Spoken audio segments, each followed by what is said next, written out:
A well-known national security professional has been nominated to serve as Secretary of the Army. Christine Wormuth has served in the think tank world as well as in the Pentagon. Defense Newsland warfare reporter Jen Judson is covering the story. Jen, welcome. Tell us a bit about Christine Wormuth. So she's currently at the think tank RAND. She's been there for several years, and she's written extensively about national security and defense while there. But previously, she held the Undersecretary of Defense for Policy role at the Pentagon from 2014 to 2016, where she worked with both Chuck Hagel and Ash Carter, both defense secretaries. She, has spent a lot of time working on major issues, including leading the 2014 Quadrennial Defense Review. That's a pretty important body of work. She's worked for the White House, but she's also just had a very long career at the Pentagon in various roles, and has also worked at other think tanks.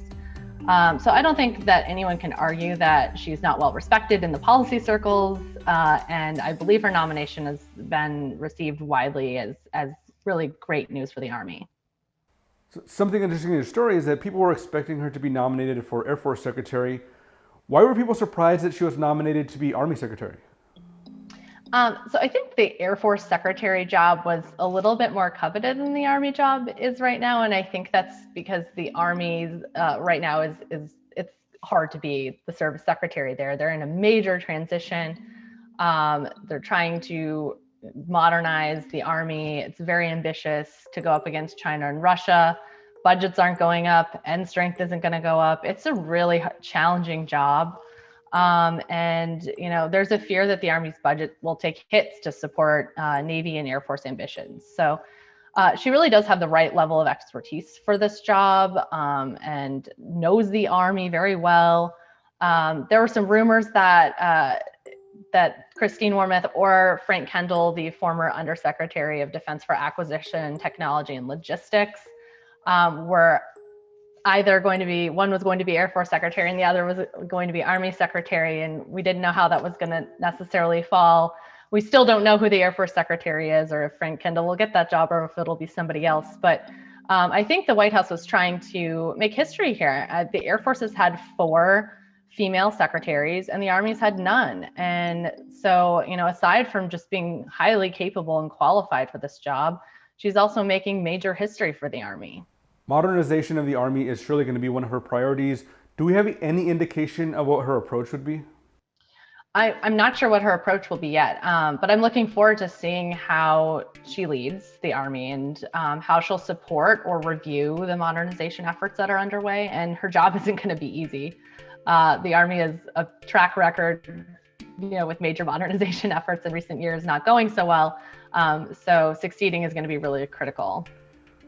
So what challenges is she up against? I mean, the biggest one is that the Army is like full steam ahead on a lot of modernization efforts. She's walking into a lot of the efforts are at the nascent stages, but the schedules are very ambitious. Things are going to be happening really fast in terms of fielding new long-range precision fires and future vertical lift, next generation combat vehicles, so many different things.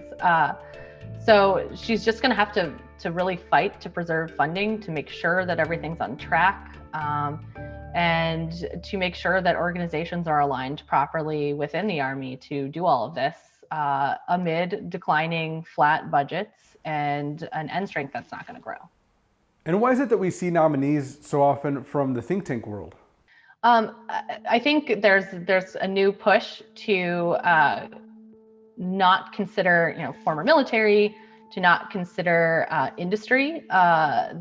Industry ties have been criticized in recent past in terms of nominations. So choosing folks that have Pentagon experience already and who have spent their time thinking very hard about these issues are not controversial, but they're also highly qualified people. Jen, thank you so much for coming on. Thank you for having me. And now for industry news. Korea Aerospace Industries unveiled South Korea's first homegrown fighter jet prototype this month, representing a major boost for the country's self-reliant defense capability 5 years after the KFX program began. The prototype of the twin-engine jet named KF-21 Barame is showcased during a rollout ceremony at KAI headquarters. 40 KF-21s are expected to be delivered to the Air Force by 2028 and 80 more jets will enter the service by 2032. The KF-21 is considered a 4.5 generation aircraft, on par with the latest F-16 and less stealthy than the 5th generation F-35 Lightning II developed by Lockheed Martin. The U.S. Air Force's newest F-15EX variant has a new name. It's the Eagle II. The Air Force placed its first order for the F-15EX in July 2020, awarding a contract for the first lot of 8 jets with a value not to exceed about $1.2 billion. All of those aircraft are set to be delivered to Eglin Air Force Base by fiscal year 2023. The second lot of the F-15EX planes is on schedule for delivery in fiscal year 2024 to Kinsley Field Air National Guard Base in Oregon. In total, the service plans to buy at least 144 F-15 Eagle IIs. The upgrades in the Eagle IIs include a digital cockpit, a more advanced ADCP-2 mission computer from Honeywell, as well as fly-by-wire flight controls.